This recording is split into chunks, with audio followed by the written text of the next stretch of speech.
Hello friends, welcome to the Mahindra Group, the official YouTube channel. So once again we are here with a new topic on your demand for your coming examination, for your clerk mains examination, that is sentence rearrangement. So sentence rearrangement, as this topic is going to help you to score minimum 5 marks in your examinations.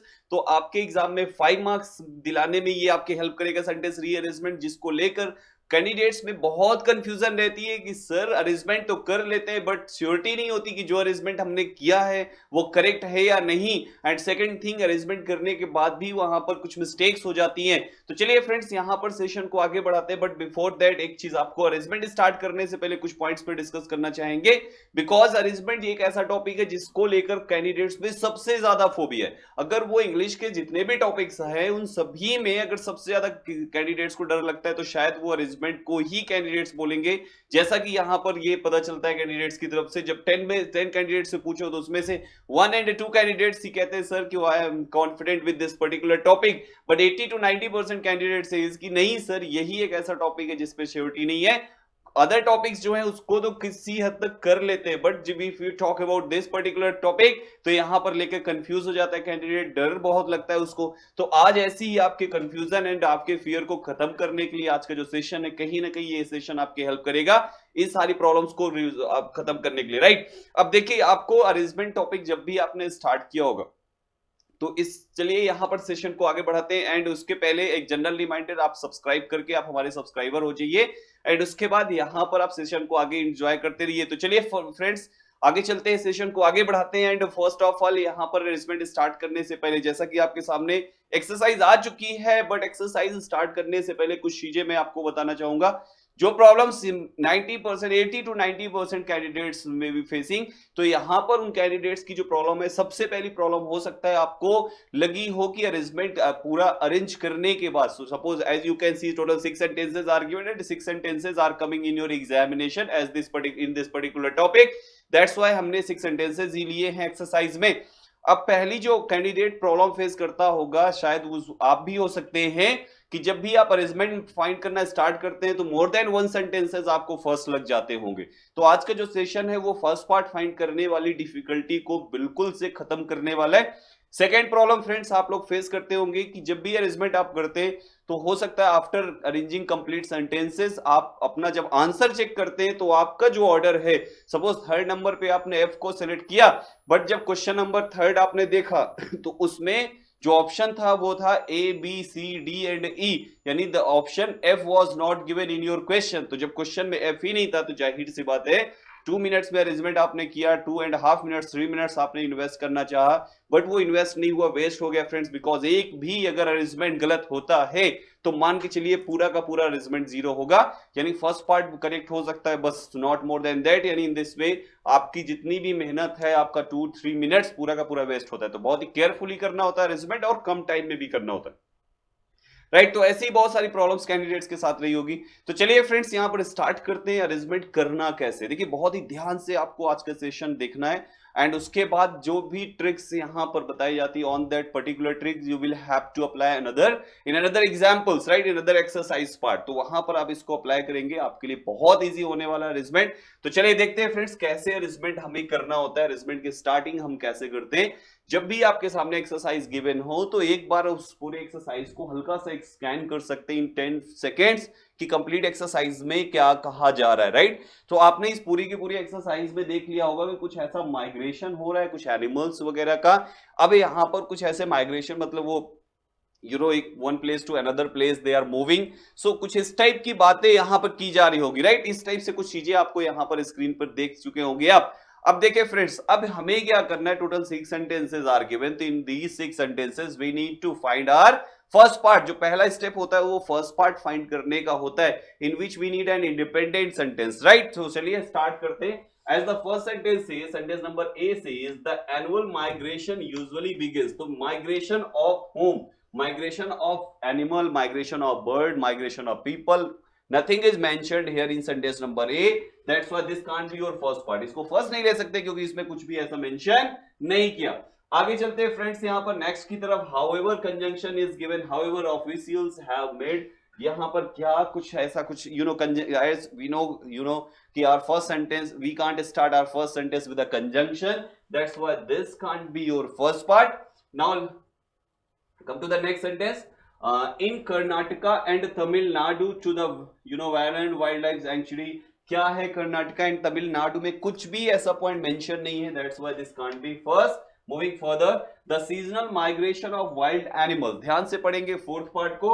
As the fourth part says the seasonal migration of wild animals in search of fodder and water has begun from wild life sanctuaries. यानी कि यहां पर कह रहा है कि वो season आ चुका है, वो टाइम आ चुका है जब बर्ड्स, जब एनिमल्स अपने फॉर्डर मींस फ्रेंड्स, अपने जो एनिमल्स का जो खाने का होता है, चारा वगैरह जिसको कहते हैं, राइट, एंड वाटर की सर्च में वो निकलना स्टार्ट कर दिए हैं. यानी माइग्रेशन उनका स्टार्ट हो गया. One place to another place they started moving. So no doubt we can say this can be first. होने के चांसेस है डी पार्ट का फर्स्ट होने का, क्योंकि डी पार्ट में यहां पर उसने बात कही है कि ये पार्ट स्टार्ट हो चुका है, राइट. फिर ई पार्ट की तरफ आते हैं. The sanctuary is a haven for The sanctuary is a heaven for wild animals during summer owing to easy availability of water and of water throughout the year. यानी कि यहाँ पर उसकी अवेलेबिलिटी की बात की है. जिन चीजों की सर्च में वो मूव कर रहे थे वो सेंटेंस नंबर ई में वो अवेलेबल हो रहे हैं, तो ये उसके बाद के पार्ट हो सकते हैं, राइट. सेंटेंस नंबर एफ को देखते तो एफ में कह रहा है but the sharp decline in rainfall this year has posed a problem. यानी कि कोई प्रॉब्लम यहाँ पे रेनफॉल हुई नहीं है, कम हुआ है, लास्ट ईयर के कंपैरिजन में कम हुआ है, जिसकी वजह से कुछ प्रॉब्लम फेस करनी पड़ी लोगों को, राइट, एनिमल्स को. अब देखिए फ्रेंड्स, तो इन दिस वे अगर हम देखें तो हियर ये बर्ड से स्टार्ट हुआ, ये भी हमारा इंडिपेंडेंट नहीं हो रहा है, और ये यहां पर ऑप्शन नंबर डी होने के चांसेस, और ऊपर के 3 हम एलिमिनेट कर चुके हैं. तो इन दिस में जो करेक्ट हमारा फर्स्ट पार्ट हुआ, उस फर्स्ट पार्ट की पोजीशन पे हम किसको रख रहे हैं फ्रेंड्स? ऑप्शन नंबर डी को, राइट. तो इन दिस में डी को आपको साइड में राइट कर लेना है. अब देखिए फ्रेंड्स, ध्यान से समझिएगा. Sentence number B however is given, right. Here this sentence starts with a however, which is a contrast showing conjunction which connects to opposite sentences, right. ये हमेशा दो अलग अलग सेंस के सेंटेंसेस को कनेक्ट करता है. अब ध्यान से हम पढ़ेंगे इसको. however officials have made highly structured measures at a cost of nearly rupees 1 crore to assure the availability of water and water and protection measures for the migrating animals. यानी कि यहां पर हाउएवर के बाद उनको क्या है, जिस ये फॉर्डर एंड वाटर उनको अवेलेबल हो रहा है, राइट. तो इसके पहले वो सेंटेंस हमें लगाना पड़ेगा जिसमें इनको कोई प्रॉब्लम फेस करनी पड़ी होगी. यानी कि अगर हम बी पार्ट के पहले हमें कोई सेंटेंस चाहिए तो वो सेंटेंस कुछ उस टाइप का होना चाहिए जिसमें कोई प्रॉब्लम फेस करनी पड़ी होगी इसके रिगार्डिंग. अब देखिए फ्रेंड्स, ऐसी प्रॉब्लम हमें कहां पर फेस करनी पड़ी है, तो एक बार ध्यान से सेंटेंस को रीड कीजिए. सेंटेंस नंबर ई को आप एक बार देखिए तो ई में क्या कह रहा है? The sanctuary is a haven for wild animal during summer owing to easy availability of fodder and water throughout the year. यानी यहां पर ई वाले जो पार्ट है यहां पर उनको अवेलेबल हुआ, लेकिन इसी को कंटिन्यू कर दिया ऑप्शन नंबर एफ में. आप एक चीज देखेंगे, ई में जो बोला उसी में कहा बट, क्योंकि but the sharp decline in rainfall this year has posed a problem. यानी यहां पर प्रॉब्लम हुई किस चीज की? जिस चीज को अवेलेबल हुई, क्योंकि but and however both are contrast showing conjunctions connects opposite senses, right. तो हमें बट के पहले भी अपोजिट चाहिए एंड हाउएवर के पहले भी अपोजिट चाहिए. सो बट के पहले अपोजिट क्या है? हेयर प्रॉब्लम हुई तो यहां पर अवेलेबिलिटी प्रॉपर तरीके से हुई, राइट. तो एक पेयर बन गया हमारा क्या? बट के पहले लगा देंगे ई एंड मतलब बट किसमें? एफ में. तो एफ को यहां पे राइट कर लीजिए एंड इसके पहले कौन सा आ जाएगा? एफ के पहले लग जाएगा ऑप्शन नंबर ई, राइट. क्योंकि बट के पहले, बट कॉन्ट्रास्ट शोइंग कंजंक्शन है ना, तो उसके पहले तो ऐसा सेंटेंस लगाना है जो अपोजिट सेंस का होगा. Same thing we need to do with however as well, right. वही चीज हाउएवर के साथ भी करना है. अब देखिए फ्रेंड्स, यानी कि हमारा पेयर बन गया ई एंड एफ का. अब ई एंड एफ का पेयर बन गया, बट अभी भी हमने हाउएवर वाले पेयर को अभी भी होल्ड करके रखा है. अब हाउएवर वाले को ध्यान से देखिए, यहां पर क्या हुआ कि अवेलेबिलिटी बढ़ी है उन चीजों की, यानी वो सारी चीजें यहां पर मिलना स्टार्ट हो गई. और इसके ठीक पहले ऑप्शन नंबर एफ में आपने क्या लगाया था कि इसमें उनको प्रॉब्लम फेस करनी पड़ रही है.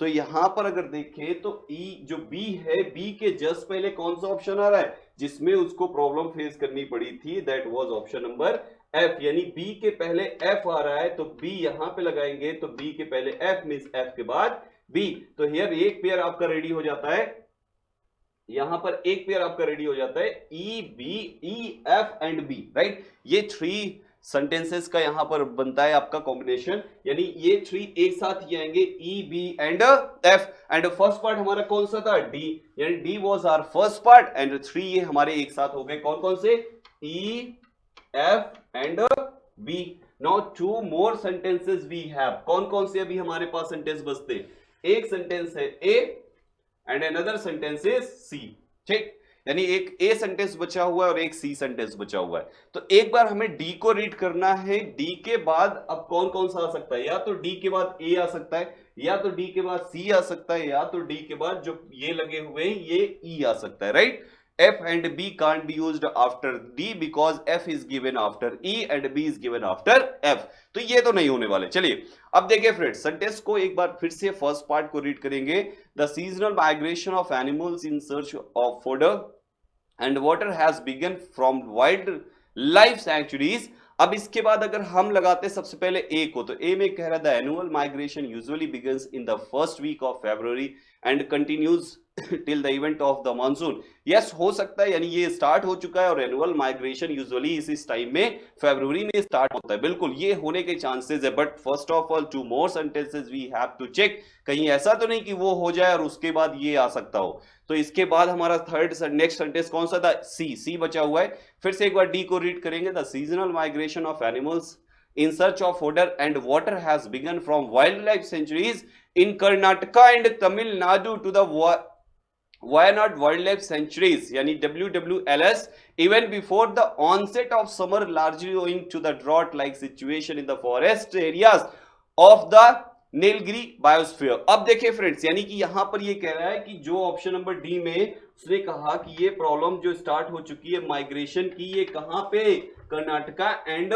तमिलनाडु। इट मींस जो आपका स्टेटमेंट है सेकंड पार्ट हम ए को करते अगर सी एब्सेंट होता, but C tells the position, tells the place where this one is happening, right। ये जो माइग्रेशन का पार्ट है ये कहां पे हो रहा है, तो this option number C says that Karnataka and Tamil Nadu ये चल रहा है। अब देखिए फ्रेंड्स, जब सी में ये प्लेस आ गया तो डी के बाद हम किसको लगाएंगे, सी। लेकिन अभी यहां पर आप एक चीज फिर से देखिए कि ऑप्शन नंबर यहां पे ए में बोला था कि एनुअल माइग्रेशन, जो आपने डी पार्ट में बोला कि स्टार्ट हुआ है, ये बेसिकली होता किस में होता है, फरवरीज में, राइट। यानी कि जो फर्स्ट वीक ऑफ फरवरी, जो फर्स्ट वीक होता है फरवरी का, उसमें होना स्टार्ट होता है। तो कहीं ना कहीं ये जो ऑप्शन नंबर ए है ये ऑप्शन नंबर सी को कंटिन्यू किया।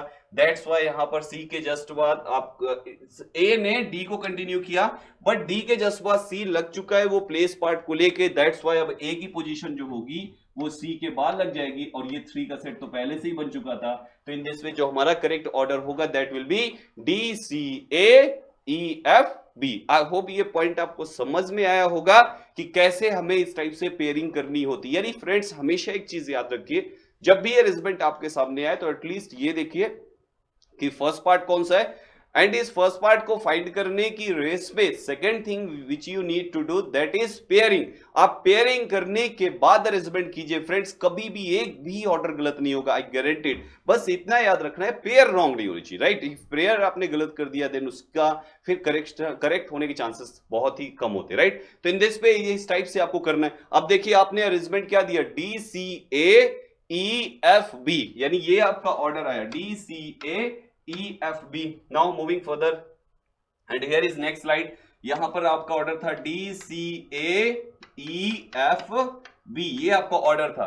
अब वन बाय वन हम इसी ऑर्डर को लेकर अपने इसको चेक करेंगे कि क्या हमारे जो आंसर्स हैं, आंसर ये कहीं ऐसा तो नहीं कि हमने फर्स्ट नंबर पे डी डाला हुआ है और कहीं हमारा जो फर्स्ट क्वेश्चन पूछा उसमें डी ही ना गिवन हो, फोर्थ नंबर पे ई को हमने पुट किया और कहीं ऐसा ना हो कि फोर्थ जो क्वेश्चन पूछा गया उसमें ई ही ऑप्शन हो।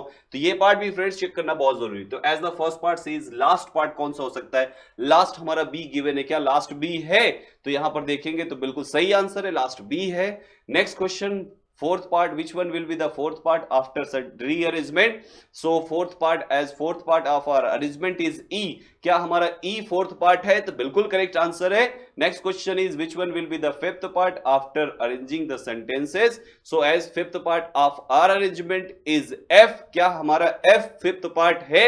तो बिल्कुल सही आंसर है. Next question, which one will be the second part? And the second part according to us, according to you and according to we, right? So second part is C, right? In our arrangement second जो part है वो C है. क्या C हमारा second part है? बिल्कुल सही answer. And the last one is which one will be the first part according to our arrangement is D. Is this D1 is the first part or not? तो बिल्कुल सही जवाब है, D ही first part है आपका. तो इन this वे अगर देखें तो आपका जो ऑर्डर था DCAFEFB, DCAEFB is the correct arrangement of this particular exercise. Now moving further, taking one more exercise here. एक और एक्सरसाइज लेते हैं. जो फॉर्मूला हमने अभी आपको दिया सेम फॉर्मूले पे आपको वर्क करना है. ये आपके सामने है exercise having 6 sentences. Same thing is here. And friends, आपको पहले वीडियो को पॉज करना है. पॉज करने के बाद just take 2 to 3 minutes. You just arrange yourself these 6 sentences and then check our answer, right? फिर उसके बाद आपको आंसर देखना है एंड एक्सप्लेनेशन पार्ट को देखना है. तो वीडियो को पहले आप पॉज कीजिए एंड उसके बाद पहले इसे अरेंज करना है, right? After arranging this part फिर आप हमें चेक करेंगे कि क्या आपका आंसर है. आपने अपना आंसर जो किया है वहां पे अगर मिस्टेक हुई है तो किस किस जगह पर आपने मिस्टेक की वो सारे पार्ट्स को देखते चलिए, राइट? और अगर उसके बाद भी कुछ कंफ्यूजन रहता है तो आप हमें टाइप करके जरूर यहां पर अपने क्वेश्चन पुट कर सकते हैं. तो चलिए फ्रेंड्स, यहां पर देखते हैं इस पर्टिकुलर अरेंजमेंट को, इस पर्टिकुलर एक्सरसाइज को कैसे अरेंज करना है.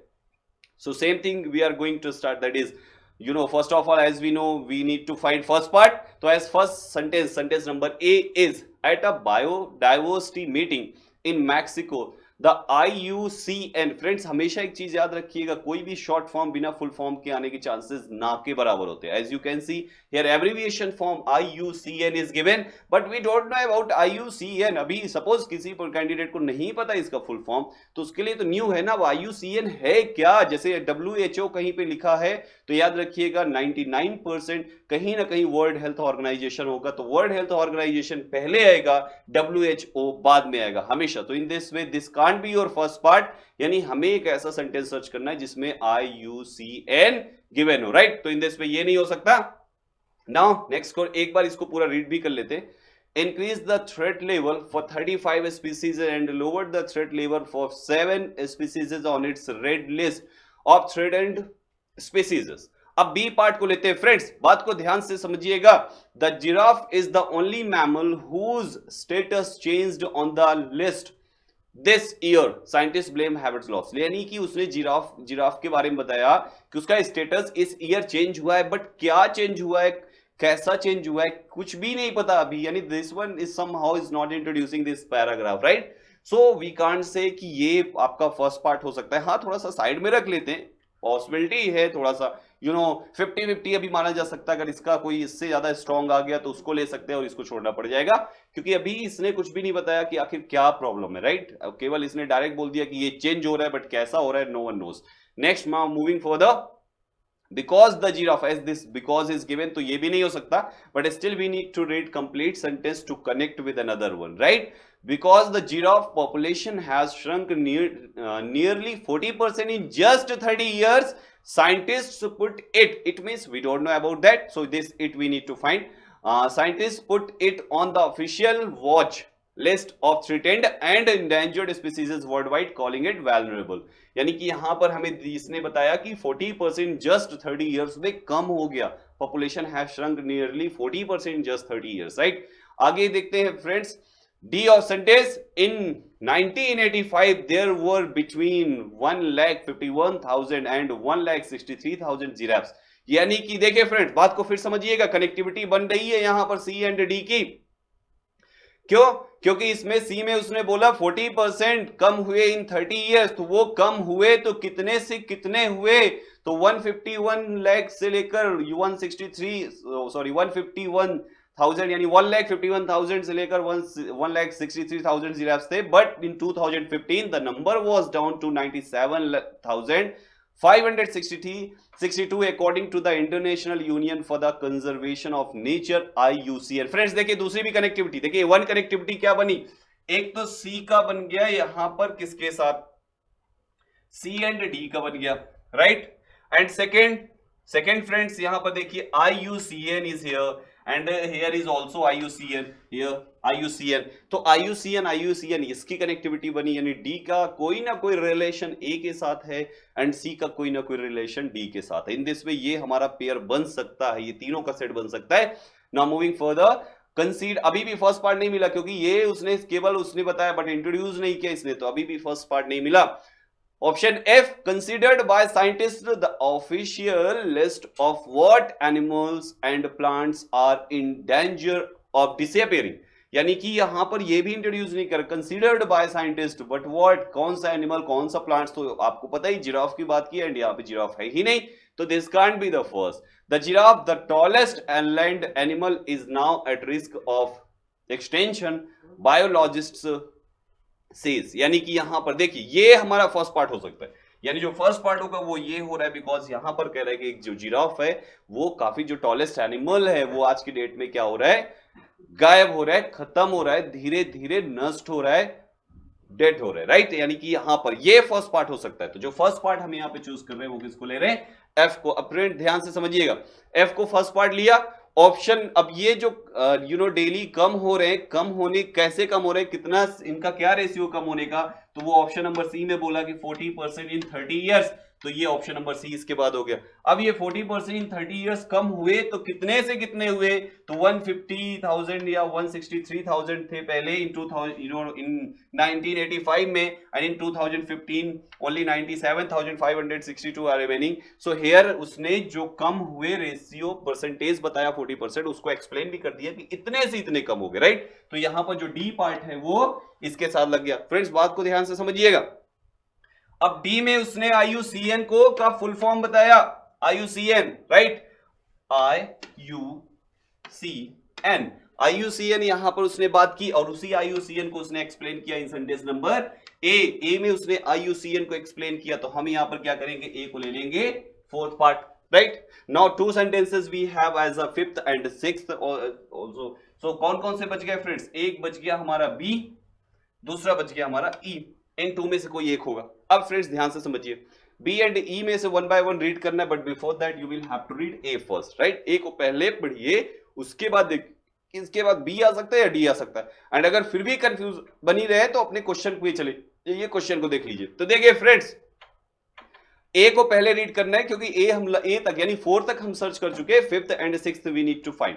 सो ए क्या कह रहा है, at a biodiversity meeting in Mexico the IUCN increased the threat level for 35 species and lowered the threat level for 7 species on its red list of threatened species, right। अब यहां पर उसने बताया कि ये 35 species and lowered the threat level of 7 species, यानी कि यहां पर 35 7 ऐसे करके कुछ ये ग्राफ बता रहा है कि ये चल रहा है, राइट। अब एक बार हम क्या रीड करते हैं, इसके बाद बी को देख लेते हैं। बी कह रहा है the giraffe is the only mammal whose status change on the list this year. Scientists blame habitat loss, यानी कि ये हो सकता है, बट अभी भी देख लेते हैं, उतनी कनेक्टिविटी नहीं बन पा रही उतनी अच्छे से। नेक्स्ट क्या है फ्रेंड्स, ऑप्शन नंबर ई हमारा बाकी है। ई क्या कह रहे हैं, considered by scientist the official list of what, क्योंकि ऊपर अभी हम लोगों ने किसी रेड लिस्ट की बात की थी। देखिए फ्रेंड्स, रेड लिस्ट की यहां पे बात की थी, यानी कि यहां उसी लिस्ट को बोला इसने कि considered by scientist the official list of what animals and plants are in danger of disappearing, वही उसने जो बताया ऊपर से, उसी को ऑप्शन नंबर ई ने कंटिन्यू किया। So in this way we can say कि जो ई स्टेटमेंट होगा वो होगा हमारा कौन सा पार्ट, ऑप्शन नंबर 5th। तो जो लास्ट बच गया हमारे पास कौन सा, ऑप्शन नंबर बी। बी को उठा के हम किसमें डालेंगे, लास्ट में। यानी इन दिस वे अगर हम देखें अरेंजमेंट तो कुछ इस टाइप से आपको करना है। चलिए एक तो चलो ये तरीका हो गया, ठीक है। आपका जो ऑर्डर आया वो हुआ FCDAEB, ये पहला ऑर्डर हो गया। सेकेंड, सपोज आप लास्ट में कंफ्यूज हो गए थे, आपको क्लियर नहीं हो रहा था कि हमारा ऑप्शन नंबर बी होना चाहिए या ऑप्शन नंबर ई होना चाहिए, आप बिल्कुल भी श्योर नहीं थे, सपोज बोथ में 50-50% आपका चला गया, राइट। आपको लग रहा था कौन सा लगाए, अब जय माता दी बोल के लगाना सही नहीं है, so any one of this two कैसे चूज करें। तो फ्रेंड्स कभी भी टेंशन मत लो, जब भी ऐसे कंफ्यूज हो जाओ ना तो क्वेश्चन साइड सीधा चले जाओ, ठीक। चलिए देखते हैं क्या क्वेश्चन से हमें कोई हेल्प मिलने वाली है। हमारे फोर्थ एंड सिक्स्थ होने के चांसेस किसके किसके थे, ई के एंड बी के। तो देखते हैं हमारा इस पोजीशन पे ई आएगा या बी आएगा, ये किससे देखना है, क्वेश्चन से हेल्प मिलती है या नहीं ये पता करते हैं। तो चलिए देखिए फ्रेंड्स, क्वेश्चन यहां पर आपके सामने।